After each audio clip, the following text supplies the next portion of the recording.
তারপর উনি এলাকায় এলাকায় যারা নির্যাতন করছে তাদের নাম ঠিকানা, উনি বলছেন যে নাম ঠিকানা সংগ্রহ করে রাখার জন্য, এবং সেই নাম যারা অত্যাচার করছে, যারা ইয়ে করছে, তাদেরকে নাম ঠিকানা সংগ্রহ করে রাখেন, সময় আসবেই এবং পাই পাই করে হিসাব নেওয়া হবে। তিনি যেটা বলছেন যে ইউনূস সরকার যেটা নিষিদ্ধের মাধ্যমে যে শেষে ডিনাউন্স করে, তিনি বলেছেন যে আওয়ামী লীগকে নিষিদ্ধ করতে কেউ পারে নাই। তিনি তা বলছি ইউনূসকে প্রতি শ্লেষাত্মক শব্দ ইউজ করে বলেছেন যে ইউনূসের প্রতি, আমি শব্দটা ইউজ করেছি, তিনি বলছেন কোট, এটা হলো আপনাদের বাবারাও আমাদেরকে আওয়ামী লীগকে ধ্বংস করতে পারে নাই। তো উনি বলছেন আপনাদের বাবারা কারা? আপনাদের বাবা হলো আপনাদের বাবা আইয়ুব খান, আপনাদের বাবা ইয়াহিয়া খান, আপনাদের বাবা জিয়াউর রহমান, কেউ আওয়ামী লীগকে দমায় রাখতে পারবে না। এবং উনি মানে সরাসরি এইটা এক ধরনের চ্যালেঞ্জ ছুড়ে দিয়েছেন যে আওয়ামী লীগকে নিষিদ্ধ করে আওয়ামী লীগকে শেষ করা যাবে না, বরং আওয়ামী লীগ আরো পূর্ণ শক্তিতে, পূর্ণ ইয়েতে ফিরে আসবে। এইখানে ইয়েটার মধ্যে তিনি তাদের বাবারা বলে যে শ্লেষাত্মক শব্দটা বলছেন, এটা খুবই মজা করে আমি শুনেছি। মানে তার বাচনটাতে অনেক মজা হয়েছে, কিন্তু আমি সেটা বলতে পারলাম না, বলা উচিত হবে কিনা আমি জানি না। তিনি বলছেন যে আওয়ামী লীগকে যদি সাহস থাকে, হ্যাঁ, যদি সাহস থাকে তাহলে আওয়ামী লীগ ছেড়ে দেন। যদি আওয়ামী লীগ অপরাধ করে থাকে, জনগণ অপরাধের বিচার করা উচিত, জনগণ অপরাধের বিচার করবে আওয়ামী লীগ যদি অপরাধ করে থাকে, জনগণ ভোটের মাধ্যমে আওয়ামী লীগকে রিজেক্ট করবে।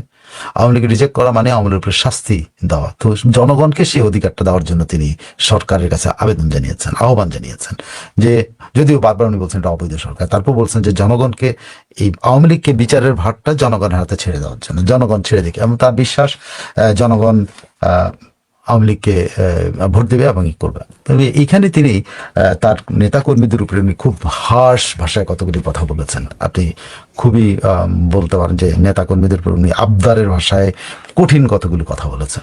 আমি তার ভাষাগুলি এখানে ব্যবহার করছি না, কারণ হলো আপনার স্টেশনে আবার কোনটা কোন সমস্যা করে, কিন্তু আমি আপনাকে এর জিস্টটা বলতেছি। তিনি তার নেতাকর্মীদের বলছে যে আমি তো বলেই দিয়েছি যে যেখানে নেতা যে যেখানে কাজ করছে সেখানে নেতা। আমার শেখ হাসিনার হুকুমের অপেক্ষা করছে কোনো, শেখ হাসিনার হুকুমের অপেক্ষা করছে, এটা কিন্তু আওয়ামী লীগের আমার ধারণা সর্ব ইয়ের নেতা কর্মীদের প্রতি আহ্বান। তিনি বলছেন যে বাড়িতে বাড়িতে গিয়ে মা বোন, ভাই বোন, মা বাবা, ভাই বোন এমনকি শিশুদের উপরে যে মব তৈরি করছে, এটাতে তিনি প্রতিরোধের আহ্বান জানিয়েছেন।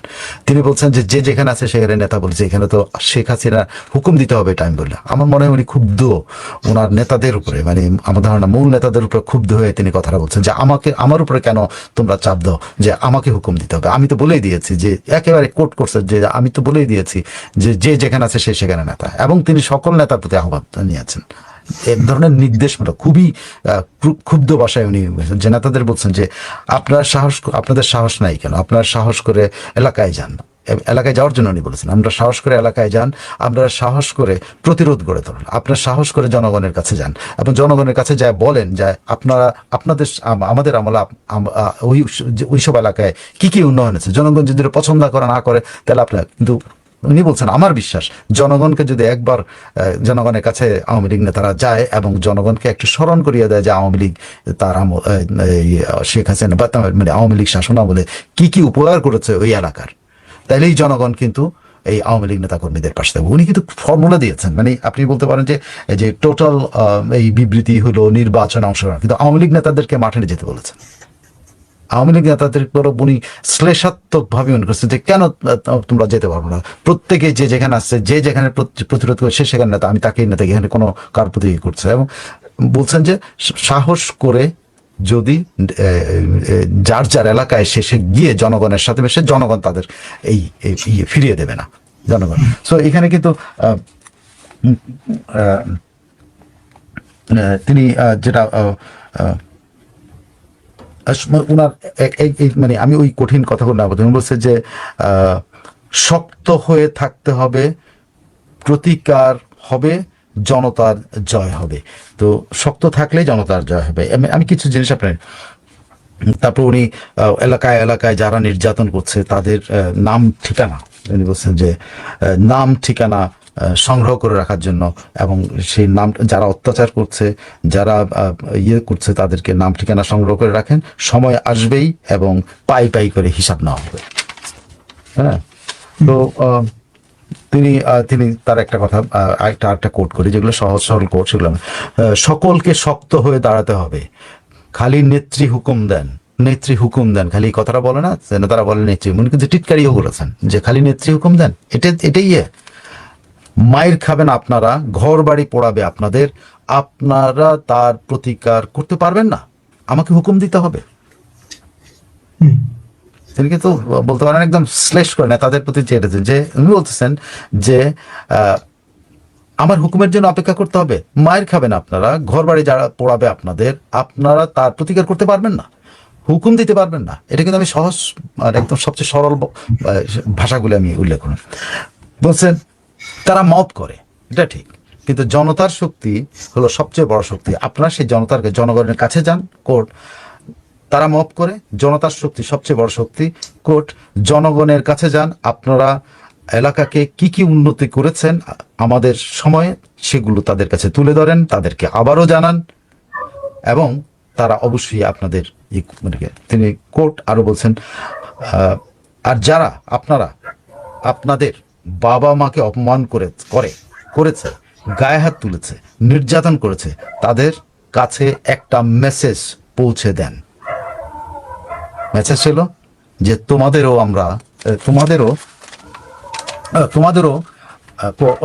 এটা হলো মেসেজটা হলো তোমাদেরও বাবা মা ভাই বোন আছে, হ্যাঁ, এবং এই জিনিসটা ওদেরকে ম্যাচেজ করে, এবং যে কোনো শত বাধা অতিক্রম করলে আপনারা এটা ভুলে যাবেন না যে আপনারা এটা ভুলে যাবেন না যে আমাদের বাবা মা ভাই বোন সবাইকে হত্যা, সবার উপরে না, উনি তার আমি তার ব্যক্তিগত জীবনের কথা উল্লেখ করে বলছে যে আপনারা কেউ ভুলে যাবেন না যে আমাদের বাবা মা ভাই বোন সবাইকে হত্যা করেছে নির্মমভাবে, সেই হত্যাকারীদের মধ্যেই আমি দেশে ফিরে এসেছি এবং সবসময় বাংলাদেশে গেছি এবং বাংলাদেশের মানুষের পাশে থেকেছি।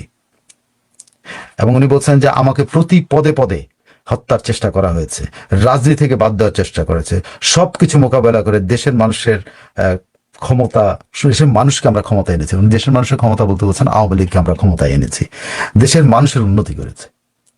আমি আমার তার বক্তব্য মানে উনি যে কনটেশন বলছেন যে আমার ব্যক্তিগত জীবনে আমার সকলকে হত্যা করা হয়েছে, আমি সবকিছুকে বাদ দিয়ে দেশে এই আমার হত্যাকারীদের যারা হত্যা করেছে তাদের পরিবেশে আমি দেশে গিয়ে রাজনীতি করেছে। মানে উনি ওনার নেতাদের বলতেছেন তোমরা এখন কেন এটা করছো, আমি তো এই স্যাক্রিফাইসটা বন্ধ করেছি যে আমাকে হত্যা করা হতে পারে, সেরকম পরিবেশও আমি গেছি, বারবার হত্যার চেষ্টা করা হয়েছে।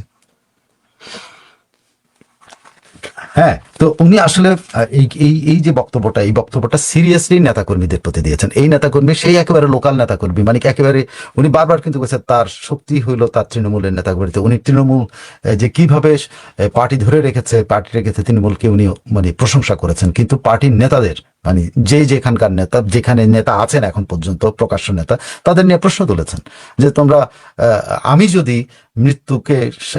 মৃত্যুর চ্যালেঞ্জ নিয়ে যদি দেশে ফিরে আসতে পারি, আমি যদি মৃত্যুর চ্যালেঞ্জ প্রতি পদে পদে মারার চেষ্টা করা হয়েছে, কতবার মারার চেষ্টা করা হয়েছে, সেই মারার চেষ্টার মধ্যে যদি আমি দেশে আসতে পারি এবং দেশে এসে আমি সেই যারা হত্যাকারী তাদের সাথে ফাইট করে আমি এই আওয়ামী লীগকে ক্ষমতায় নিয়ে আসতে পারি, তাইলে আপনারা যেখানে আছেন সেখানে এখন কেন এখানে যাচ্ছেন না। মানে উনি খুবই উষ্মা প্রকাশ করেছেন তার নেতাদের প্রতি। এই প্রথম আমি দেখলাম যে শেখ হাসিনা প্রকারান্তে একটা সাংগঠনিক নির্দেশনা দিলেন, যেটা তিনি তার আগে তার নতুন কর্মীদের দিয়েছেন, কিন্তু কর্মীদের সাথে উনি কথাই বলেন, নেতাদেরকে উনি এটা বলেন নাই।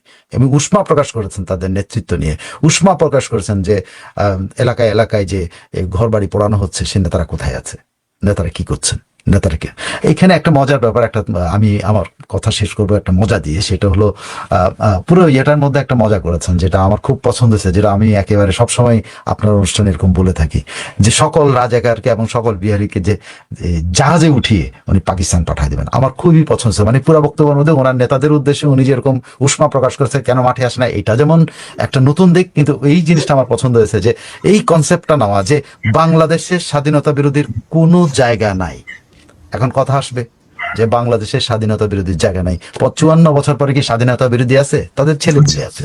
কিন্তু কথা হচ্ছে হ্যাঁ, তার স্বাধীনতা বিরোধী যদি নাও থাকে, যে মইরা কবরে যাওয়া থাকে, সব শেষ হয়েও যায় থাকে, কিন্তু যারা ওই পাকিস্তানের এই পাকিস্তানকে তাদের পিতৃভূমি মনে করে, এরকম মানুষের বাংলাদেশের মাটিতে কোনো স্থায়ী হওয়া উচিত না। তাদেরকে আমি এক্সট্রিম ভাষায় বলি যে তাদেরকে একেবারে জাহাজে উঠায় না, জাহাজের তলা খুলে দাও যাতে পান ডুবে মরে যায়। শেখ হাসিনা একটু আদর যত্ন করে বলছেন যে এবার উনি এইটা করবেন, চিন্তা উনি কিন্তু সিরিয়াসলি বলছেন এবার কেউ পার পাবে না। উনি বলেছেন যে রাজাকার, আলবদর এবং তাদের যারা পাখি বিকি আছে তাদের পার পাওয়া যাবে না, তাদেরকে উনি জাহাজে উঠিয়ে পাকিস্তান পাঠিয়ে দেবেন, এবং বলছেন যে যাতে আমার দেশের মানুষকে আর জ্বালাতন না করতে পারে। বহু খুশি এদেরকে উনি জাহাজের, আমার না কনসেপ্টটা অনেকদিন ধরে আমরা এগুলো আলাপ করি, তখন এইদের কারবার দেশের মাটিতে খায়, দেশের পরে দেশের এখানে ইনকাম করে, সবকিছু এখানে করে, সব এখানে করবে, আর দেশের বিরুদ্ধে কথা বলবে, দেশের মানুষের বিরুদ্ধে কথা বলবে, দেশের স্বাধীনতা নিয়ে কথা বলবে, দেশের সার্বভৌমত্ব নিয়ে কথা বলবে।